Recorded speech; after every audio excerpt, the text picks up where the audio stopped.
Students, आपका मेरे channel पर स्वागत है। स्टूडेंट्स, आज मैं पढ़ाने वाला हूं प्रेजेंट कॉन्टिन्यूअस टेंस। इसको हिंदी में कहते हैं वर्तमान अपूर्ण काल। इसको हम दूसरे नाम से भी जानते हैं प्रेजेंट इम्परफेक्ट टेंस। स्टूडेंट्स, देखते हैं, हम पहचान देखते हैं इसकी। क्या देखते हैं? पहचान को इंग्लिश में कहते हैं आइडेंटिफिकेशन। आइडेंटिफिकेशन इस टेंस में स्टूडेंट्स जो कार्य होता है वो प्रेजेंट में रहकर, वर्तमान में रहकर लगातार चलता रहता है। उसके कब से चल रहा है इसका समय का कोई ज्ञान नहीं होता है। पहचान क्या होती है देखते हैं। वर्ब के अंत में रहा है, रही है, रहे हैं, रहे हैं, रहा हूं,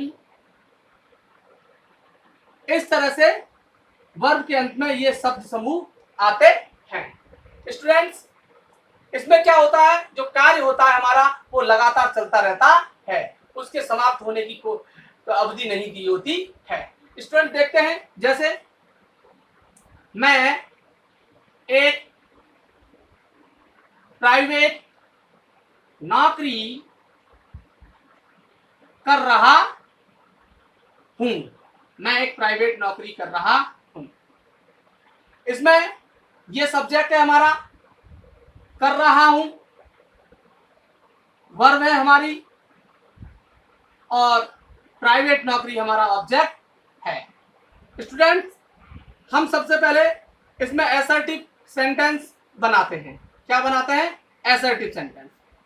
असर्टिव सेंटेंस टू टाइप का होता है, पॉजिटिव और नेगेटिव। पॉजिटिव और नेगेटिव। लेकिन किसी भी टेंस में दो तरह के सेंटेंस होते हैं, असर्टिव और इंटरोगेटिव। असर्टिव और इंटरोगेटिव। इंटरोगेटिव सेंटेंस भी टू टाइप का होता है। फर्स्ट टाइप इंटरोगेटिव, और सेकंड टाइप इंटरोगेटिव। और इसमें भी टू टाइप होते हैं, पॉजिटिव और नेगेटिव। पॉजिटिव और नेगेटिव, इसमें भी टू टाइप होते हैं। लेकिन हम सबसे पहले सीखेंगे असर्टिव सेंटेंस।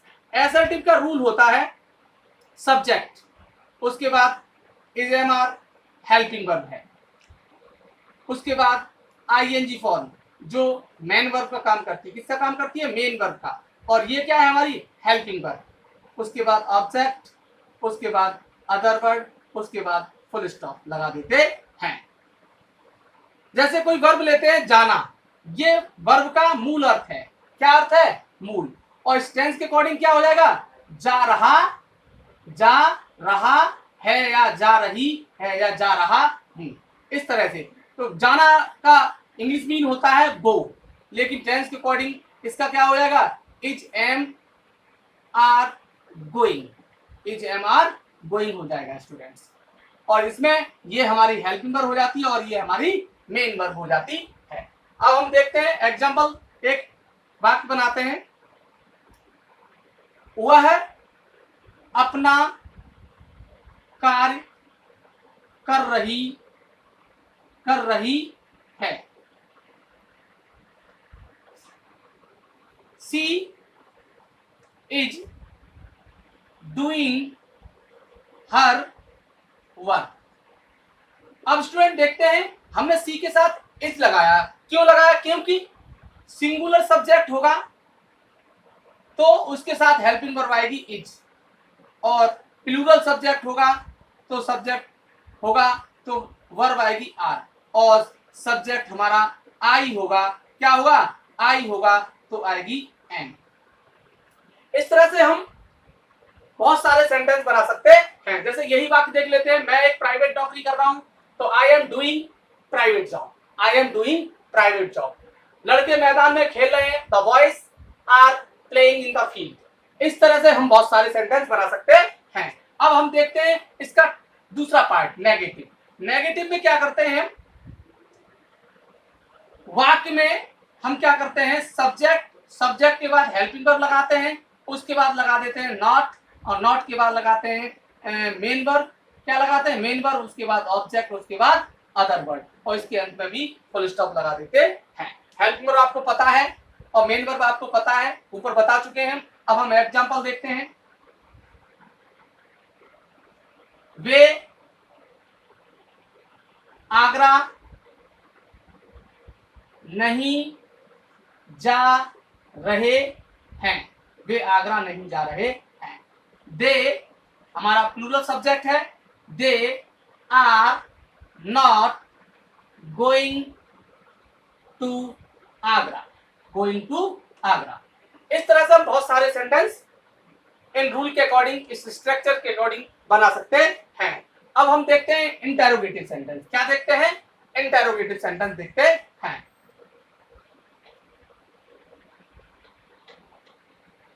इंटेरोगेटिव में क्या होता है स्टूडेंट्स, देखते हैं। इंटेरोगेटिव सेंटेंस, इंटेरोगेटिव सेंटेंस, इसमें फर्स्ट टाइप जो होगा, फर्स्ट टाइप, उसमें हेल्पिंग वर्ब पहले आ जाती है। हेल्पिंग वर्ब क्या है इसकी? Is am are, is am are है,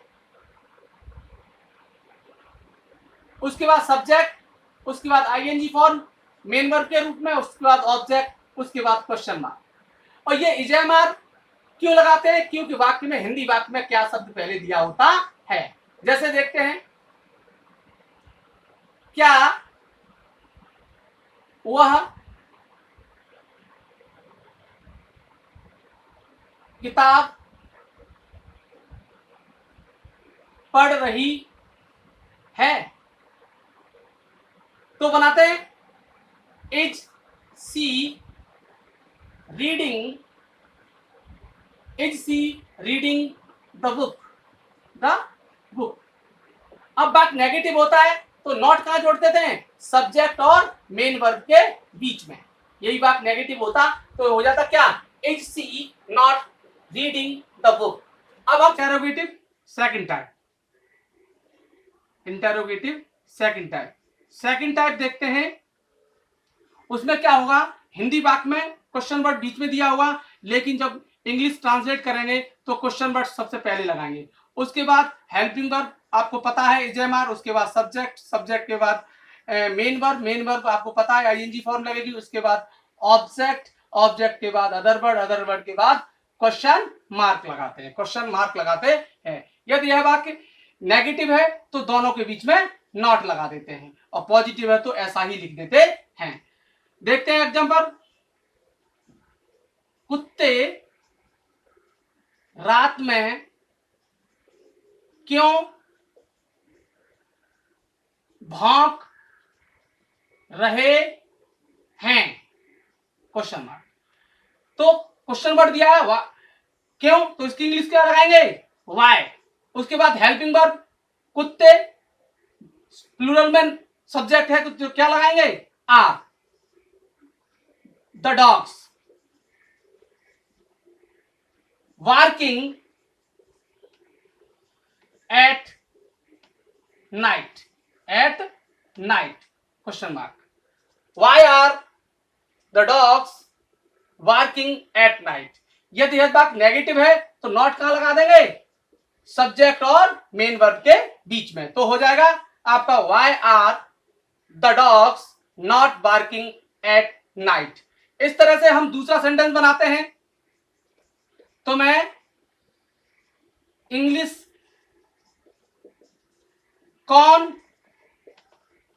पढ़ा रहा है? इसमें सब्जेक्ट नहीं है, ऐसे इस वाक्य में क्या नहीं है? और सब्जेक्ट। ऐसे वाक्य में जब सब्जेक्ट नहीं होता तो क्वेश्चन वर्ड से ही स्टार्ट करते हैं।